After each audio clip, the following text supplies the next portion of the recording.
because the average woman is eating 4 pounds. So I think lipstick goes straight to your thighs. Is that what they say, that lipstick? 4 pounds of lipstick? Speaking of eating, that I read this, because I always look for this stuff because I have phobias for germs. There's a microbiologist at UC San Francisco that discovered that on money, on whether it's coins or money, they found the same bacteria that gives people food poisoning. Do you know that? Your money is actually filthy. Do you know that? So I don't know. I'm just telling you that. I have nothing else to say about it. Except, you know what? I guess the message here is don't eat your money. You know when they say put your money where your mouth is? Don't. I wouldn't. I wouldn't. You know what I'm going to do?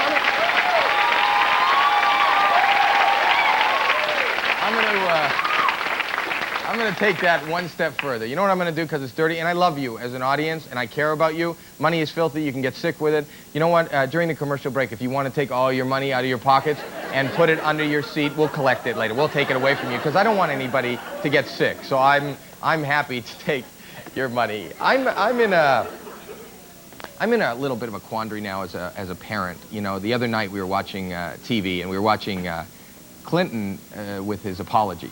And how many people watch that? How many people watch? Everybody.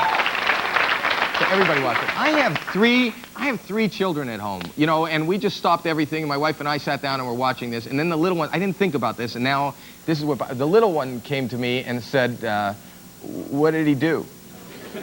How do you explain that? How do you, I said, well, he did something bad. I said, well, what did he do? Why is he apologizing? And I said, well, ask Mom. And then she was back in the room. A couple of minutes later, she said, Mom said, ask me. I don't know what to say. I said, maybe we should, you know what? Forget about that. You want to know where babies come from? Maybe I can explain that. That would be easier at this point. What would you say to your kids? What would you say to your kids? I remember the day very well, August 14th of 1986. That followed the Libyan attack on the German discotheque where Americans were killed. And that attack on Libya was preceded by a long investigation. And I do know from my work as chairman of the Senate Intelligence Committee that on the attack on Khobar Towers, which occurred in June of 1996, more than 2 years have elapsed and we're still waiting action there. So that I think we ought to respond very forcefully against terrorism, but I think we have to have an evidentiary base for doing so. And I think we also have to be cognizant as to our attack on Libya, which brought retaliation on Pan Am 103. So that I want to see if Senator Shelby was consulted as chairman of the Intelligence Committee, Senator Kerry, the vice chairman, what consultation there was with the Congress here, because this is precipitous news. Senator, we're live on the air on Channel 6 now, so let me just ask you again whether or not, basically, you support what the president has done here. Well, I support strong action against terrorism. We have to have an evidentiary base for doing that, and the only information I haven't been consulted as a member of the Defense Appropriations Subcommittee. The only information I have is what the president has said in the very short statement that he made. And I would like to know on the response so fast as to what the imminence was of a problem arising out of the Sudan or a problem arising out of Afghanistan, or what had happened on the reports earlier today that the administration was negotiating with the authorities in Afghanistan.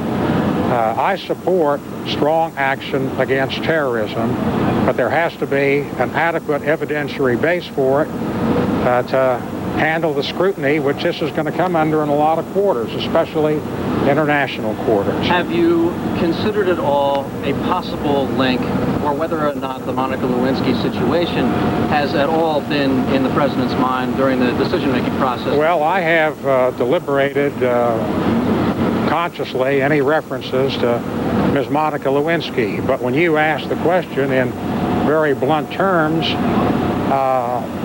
the president's current problems have to be on the minds of many people. Again, and here I refer to the international scene, because when when we fight terrorism internationally, we have to have a lot of international support. And it wasn't very long ago when we weren't getting any international support as we looked at Saddam Hussein. So that it is well known what the president's collateral problems are.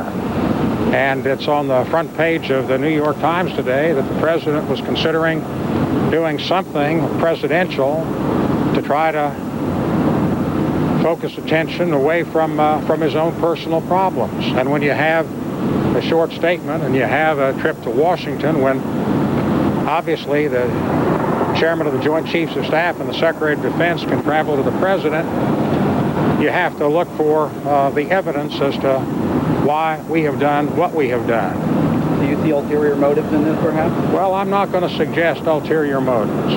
I'm going to begin with the presumption that terrorism is a terrible threat. We have to be very tough on terrorism. I've said that on many, many occasions in my capacity as chairman of the Intelligence Committee. But I want to know more than I know at the moment as to the 4 reasons cited, especially the reason for doing it now, for taking it imminently. And I want to know what our likelihood was of getting the key man out of Afghanistan, and what the quality of the evidence was, and whether we might, by pursuing the evidence and getting a suspect in custody, as we have brought terrorists back to the United States for trial in the United States on legislation which I helped craft way back in 1984, where you have a chance to find out more about what has gone on. But let's give the president the benefit of this doubt. Let's give the president the benefit of his action as commander-in-chief. But I think we have to raise certain concerns and look for evidence, because those questions will be raised around the world. They're being raised around the world as we speak. Arlen Specter, the Republican from Pennsylvania, suggesting perhaps further explanation is demanded in the case of what he terms precipitous news out of Afghanistan and Sudan of a U.S. military attack on a chemical weapons factory in Sudan and a Osama bin Laden-connected terrorist camp in Afghanistan. He said questions will be asked around the world about the motives for this. Although he says he's giving the president the benefit of the doubt, he's waiting for the president's address to the nation, which, by the way, is scheduled for about 2 hours and 15 minutes from now from the Oval Office. The same question that was asked, Arlen Specter, was asked in a different way at the Pentagon just about an hour ago, and Secretary Cohen answered. Some Americans are going to say this bears a striking resemblance to Wag the Dog. 2 questions. Have you seen the movie? And second, how do you respond to people who think that? The only motivation driving this action today was our absolute obligation to protect the American people from terrorist activities. That is the sole motivation. No other consideration has been involved. The chairman and I have worked with others for the past week, night and day, working with the community, our intelligence community, and working with others. The only factors involved were to prevent the kind of terrorist action that killed 12 Americans last week and injured so many hundreds and indeed thousands more. And that is the only factor under consideration.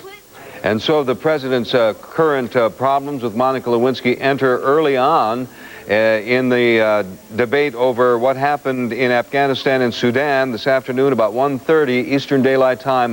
Simultaneous attacks in Afghanistan and Sudan. One, a chemical weapons plant in Sudan, and an Osama bin Laden base in Afghanistan. We were talking with Peter Bergen, our producer in Washington, who interviewed Osama bin Laden not too long ago, has traveled extensively in Afghanistan. We were talking about the Taliban before we cut away, Peter, and we have just learned that the Afghan ambassador to the United Nations has said that he had been warning the United States for years that its Taliban enemies have been harboring terrorists. So I guess understanding a little more about the Taliban and its association with Osama bin Laden would be an important thing to know in this story. Well, the Taliban and Osama bin Laden basically have very much the same views on Islam and the way the country should be run. It's a purist form of Islam. In some might say even an absurd view of Islam. The the Taliban have basically, if you're a woman, you can't do anything except stay at home. Okay, I'm sorry, Peter. We have to interrupt you once again. Natalie? Lou, we have with us now by telephone Speaker of the House, Newt Gingrich, for his reaction to what we've just learned about these strikes against this terrorist camp in both Afghanistan and Sudan today. Sir, your reaction. We've lost Newt Gingrich temporarily. We'll try to reestablish contact with him to get his reaction on this. Right now, we want to go to our correspondent, Frank Sesno, in Washington. Frank, we just heard Senator Arlen Specter talking about the importance of the support of the international community on this, and you've got more on that. Yes, not a great deal, but it's beginning to come in. The first person we've spoken to so far, anyway, is the Israeli embassy, which is releasing a statement on behalf of Ambassador Zalman Shoval. I'm going to read it to you. It's very brief, and it is based on not a great deal of information, but as you would expect, support for this attack.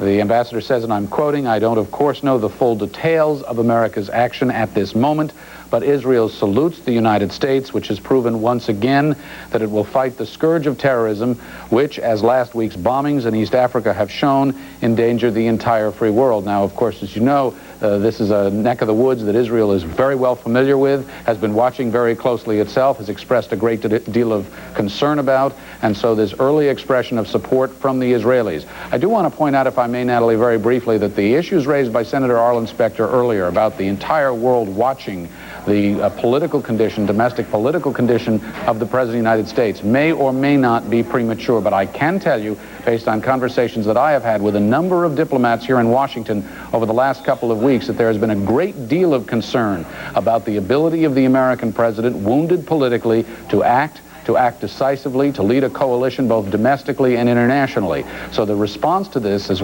it unfolds around the world is going to be very interesting to hear indeed. And Frank, on something like this, if this was in retaliation to an attack on a U.S. embassy in East Africa, 2 U.S. embassies, would there be any procedure about who the president would inform about an imminent attack or not? Well, there are procedures. I can't tell you exactly how they would work or how they would work in a case such as this. I can tell you this. When I spoke to the Israelis, they didn't have any advance warning. When I spoke to another senior diplomat within the administration, that office did not have any advance warning. So this thing was very, very closely held. And normally the president's top national security and foreign policy, international relations advisors, aides, and certainly cabinet members are aware of what's coming down the pike. This is going to bear some much closer scrutiny over the next hours. We're going to be asking those very questions and the degree to which it did, if at all, break with precedent. But I will tell you this, first blush is this was extraordinarily tightly held. I do remember that he met with his national security advisors just before his testimony with Ken Starr's troops last Monday. Do we know if he traveled with any more of a contingency from the National Security Office to his vacation than normally? You know, I can't tell you that, Natalie. I'm not up there with him. We'd have to ask John King or Wolf Blitzer about that. But, of course, obviously, any place the president goes, he's in touch over secure lines. It works through White House Signal, it's called. And these sorts of things we've seen many, many times before, where presidents go on vacation to their White House, away from the White House, if you will, and they're perfectly capable of having these kinds of secure communications to give the necessary orders to proceed with a military mission, if that's what it takes. Certainly was a surprise announcement there from Martha's Vineyard. Frank Sesno, thank you with the first reaction from the international community there from Israel. We expect more. Right now, we'll head over to Lou. And Senator Arlen Specter, whom we just heard from just a short while ago, said he was not informed of the U.S. attack in Afghanistan and Sudan. And Wolf Blitzer, Senator Specter, sitting on a subcommittee, a defense subcommittee, seemed to suggest that there might be a diversionary motive here, as he put it. Pretty early for those questions to be creeping in, wouldn't you say? Well, the question did come up at the Pentagon when Defense Secretary William Cohn was asked about that so-called wag the dog theory, the movie in which an embattled president involved in his own personal problems tries to change the subject by getting involved in some sort of international crisis. That was the theme of the movie starring Dustin Hoffman, came up at the Pentagon. Arlen Specter spoke gingerly about that whole subject, saying he's willing to give the president the benefit of the doubt, though he says he wants more information. Now we're getting a statement from Senator Dan Coates of Indiana. He's a Republican member of the Senate Armed Services Committee. A very tough statement, specifically getting to this issue of perhaps President Clinton's trying to change the subject from all of his problems involving the former White House intern, Monica Lewinsky. In the statement, Dan Coates says, quote, "The president in his statement indicated that these were groups that had attacked Americans before. So then why did we wait until now to do something?" Then Dan Coates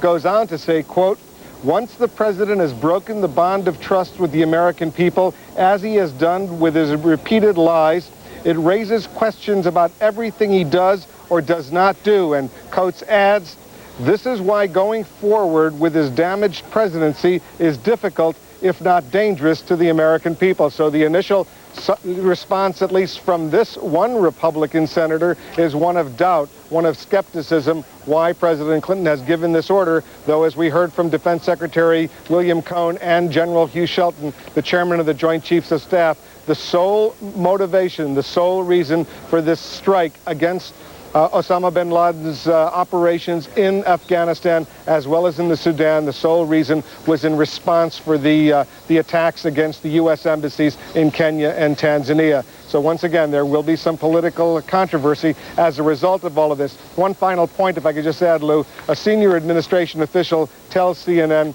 that the U.S. has been trying unsuccessfully now for some time to have Osama bin Laden expelled from Afghanistan, and when he visits the Sudan, from the Sudan. But both the governments there, the Taliban government in Afghanistan as well as the government in Sudan, have refused to expel Osama bin Laden and his supporters.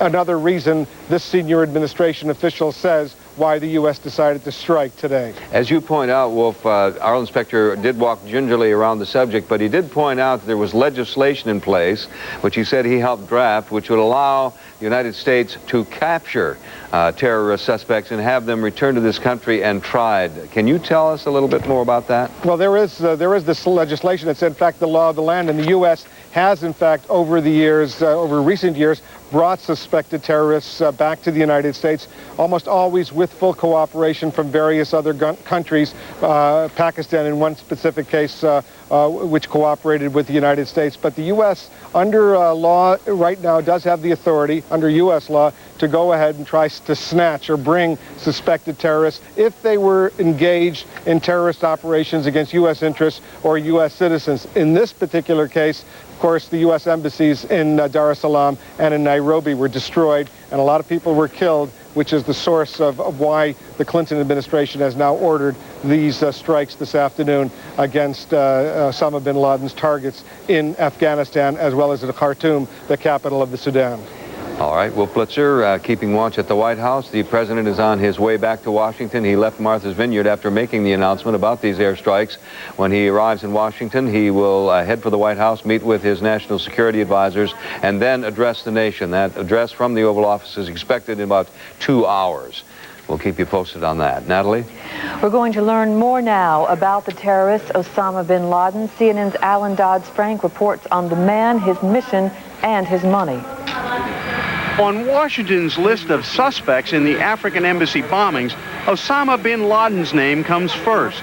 He has charisma, an avowed hatred of the United States, and authorities contend the money to bankroll an army of terrorists. It's rumored that his resources are in a range from $200 to $400 million, and he's in the business to finance a worldwide jihad. State Department terrorism experts describe bin Laden as a skilled businessman and fundraiser.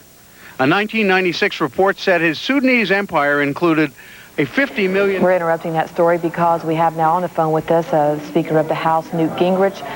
Speaker Gingrich, your reaction to the U.S. attacks today on Osama bin Laden's terrorist network? Well, I think the United States did exactly the right thing. We cannot allow a terrorist group to attack American embassies and do nothing. And I think we have to recognize that we are now committed to engaging this organization and breaking it apart and doing whatever we have to suppress it, because we cannot afford to have people who think that they can kill Americans without any consequence. So this was the right thing to do. We have not yet gotten assessments of the damage, but I hope that it's been very decisive. And I think it's very important that we sent the signal to countries like Sudan and Afghanistan that if you house a terrorist, you become a target. And if you want to get rid of the target, you've got to get rid of the terrorist. So you say the right thing to do at the right time? Senator Arlen Specter said a moment ago he questioned the timing of this. I think based on what I know, that was the right thing to do at the right time, and I think that I've been involved in briefings for the last 2 weeks, and I think it's been done in a methodical, professional way, and I strongly support the United States government having acted that way. Did you know that this was about to be carried out today? Yes. How long had you known this?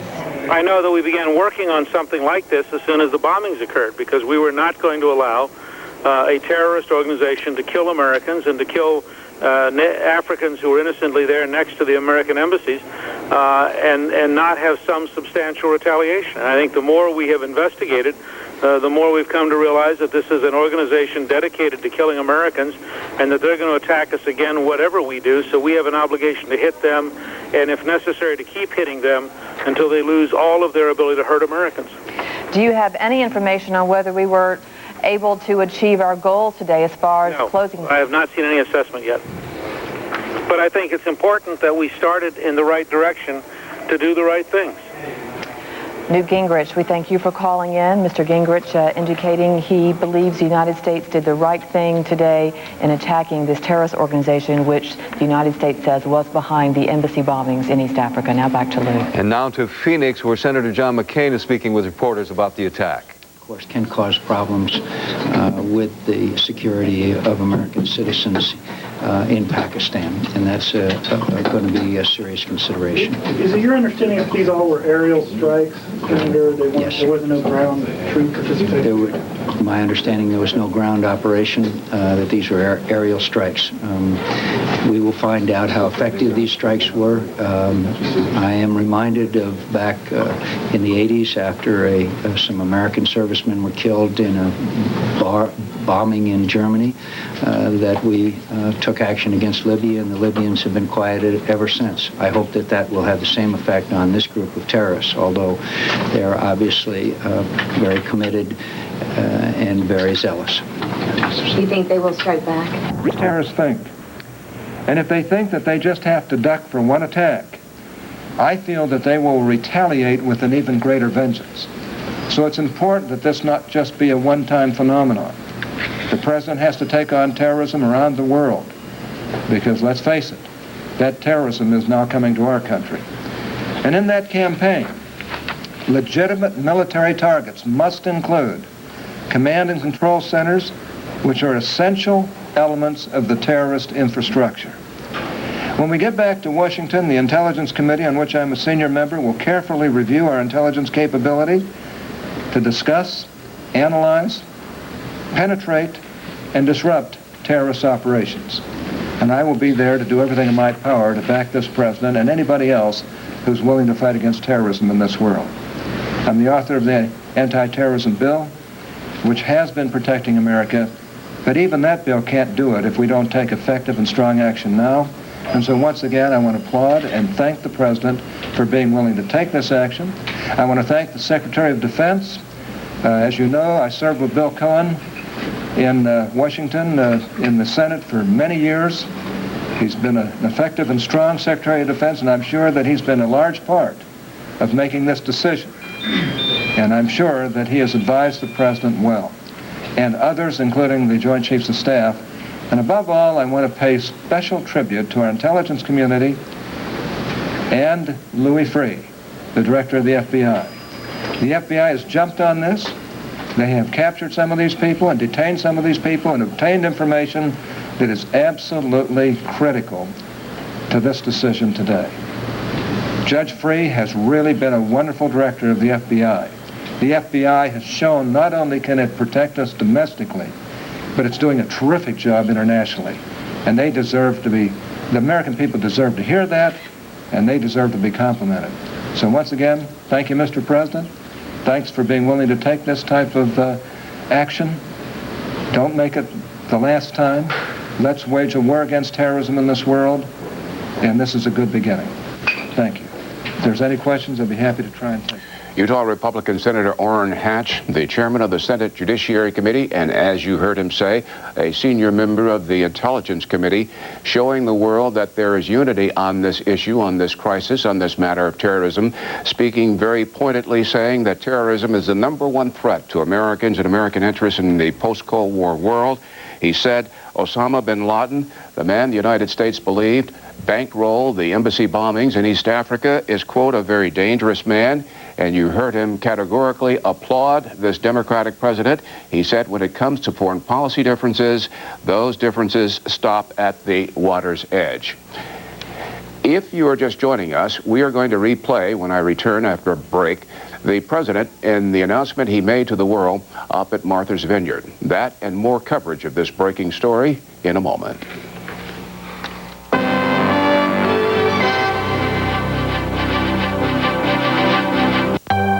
Today, people of all ages are out there doing, refusing to give in to the aches and pains of life because of an advanced medicine called Advil. The relief is glorious. Advil works fast, right at the site of arthritis pain, stopping it where it starts. Arthritis to muscle aches to headaches. Advil relieves all kinds of pain. Advil simply lets people do what they love to do. Whether you're working out, working hard, or making changes, one thing is for certain. Centrum has your nutrition needs covered. And that's something that'll make you feel good about yourself. With Centrum, you benefit from what science is discovering about how vitamins and minerals help maintain health, unlock energy, and strengthen immunity. Centrum, always complete from A to Zinc. What if Lipper Analytical named you the #1 small company fund of the last 10 years? If Fortune magazine ranked you as one of the best mutual funds for retirement 7 years in a row? And if Smart Money magazine named your portfolio managers as among the most influential in the mutual fund industry, you would be the Kaufman Fund, investing in small companies with substantial growth prospects. The Kaufman Fund. Call now for your free prospectus. 800-824-0600. Want to go to lunch? No, I got to do some shopping. Shopping? Now there's a better place to shop. Value America. It's on the internet. The best products at the best prices. Like Weber Grills, the best name in barbecue, delivered free from Value America. Steaks on a Weber. Doesn't get better than this. Hey, guys. Hey, where have you been? I was in using your computer. Checking your email again? No, actually, I just bought a Weber. Value America. These are great. ValueAmerica.com.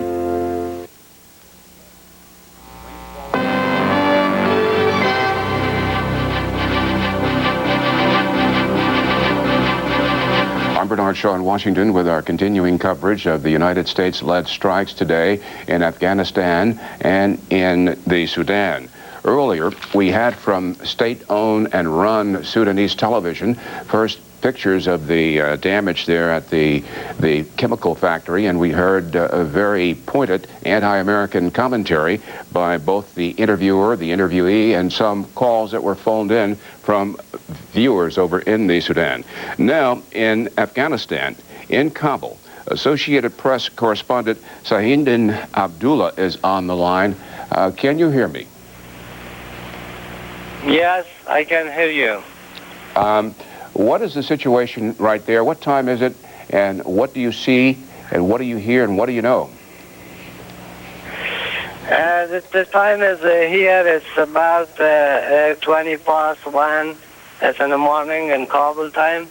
Kabul itself is quiet, and even most of the people in Kabul don't know about the news of this bombing because they are already in bed. And what I know about the bombing, a Taliban official confirmed American bombed 2 parts of Afghanistan. One is in Khost province. It is about 150 kilometers southeast of Kabul. And the other is in Jalalabad province, Nangarhar province. It is about 100 kilometers east of Kabul. And according to Taliban official here, they said bin Laden is still alive, but little damage, and there is no details about the casualties. Did that official tell you anything, Mr. Abdullah, about exactly where Mr. bin Laden might be? Is he in Afghanistan, for example? He is in Afghanistan. He is alive. Have you heard anything about damage to these training camps? Sorry? Have you heard any reports about damage to these training camps? They said it's little damage, but there is no more details because the reason is already here is night, and it is difficult to take more details, and it is long distance from here. Okay. Thank you very much for joining us on the telephone from Kabul. At the Pentagon is our military affairs correspondent, Jamie McIntyre. Well, Bernie, the Pentagon has been very cagey about revealing what kinds of weapons and tactics were used in these airstrikes, but Pentagon sources tell us that, in fact, these series of strikes were carried out exclusively with U.S. cruise missiles fired from American ships in both the Red Sea and the Arabian Sea. The use of cruise missiles was decided on in order to minimize the risk to any U.S. pilots and to be able to inflict maximum damage to the targets that were selected. This is the weapon of choice, a cruise missile, when you have to use air power in an area where you don't enjoy air superiority, such as in Iraq, where the United States Air Force and Allied planes maintain no-fly zones. In this case, they would have to go into potentially hostile territory, particularly in the case of these Afghanistan camps, where they could face a threat from shoulder-fired or other anti-aircraft missiles. Hence the decision to use pilotless cruise missiles to carry out these attacks. And as we saw the damage from the attack on the chemical facility in Khartoum, it is very consistent with the kind of damage from cruise missile attacks. Another earmark, by the way, of a cruise missile attack launched by the United States is that it is something that can be done in almost total secrecy.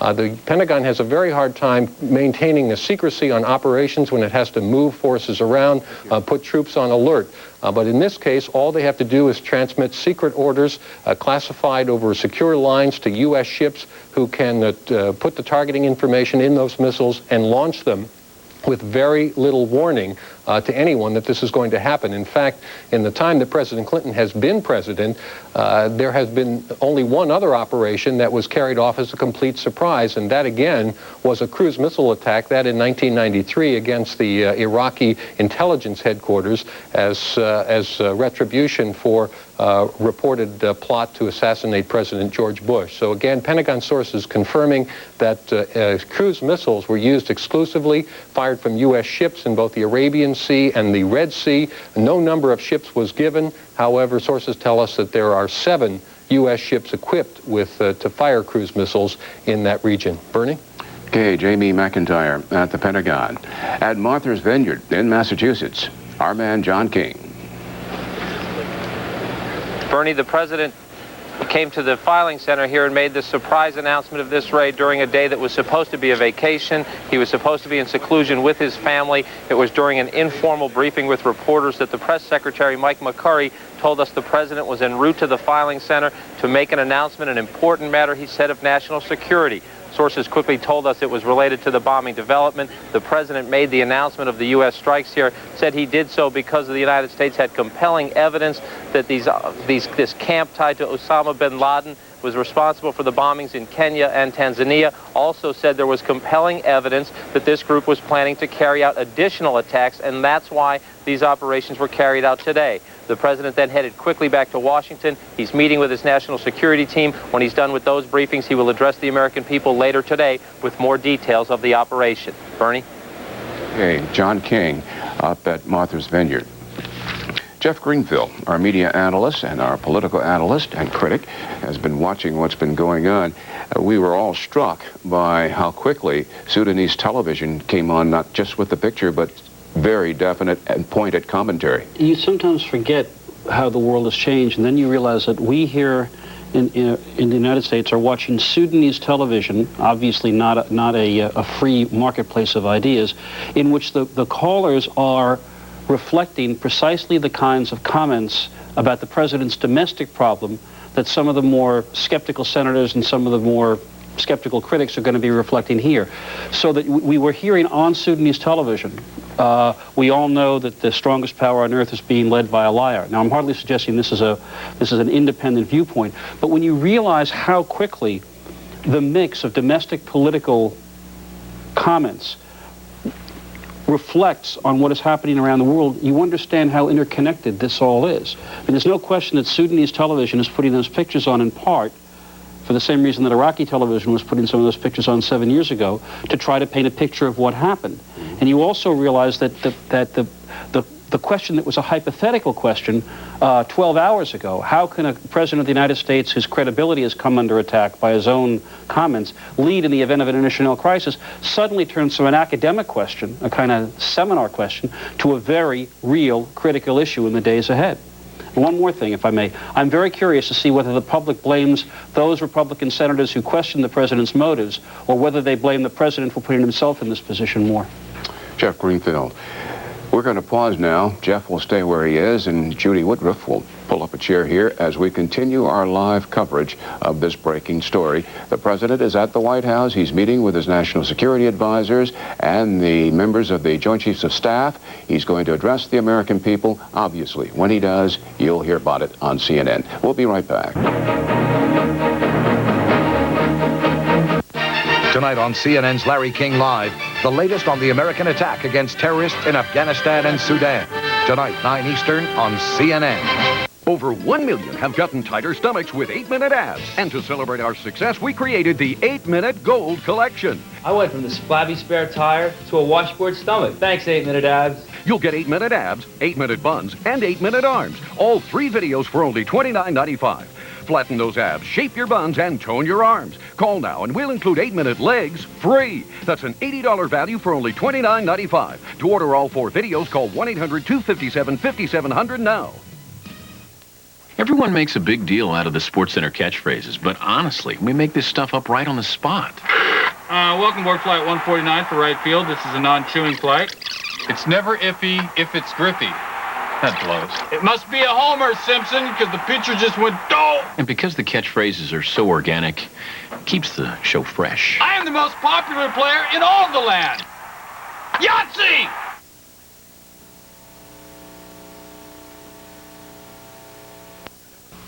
Can your radio do this? Only one radio gives you such big stereo sound, yet it's small enough to fit almost anywhere. The incredible Wave Radio from Bose. Only the Wave Radio can fill any room in your house with sound that popular science called a sonic marvel. The Bose Wave Radio. It'll make a big difference in the way you listen to music.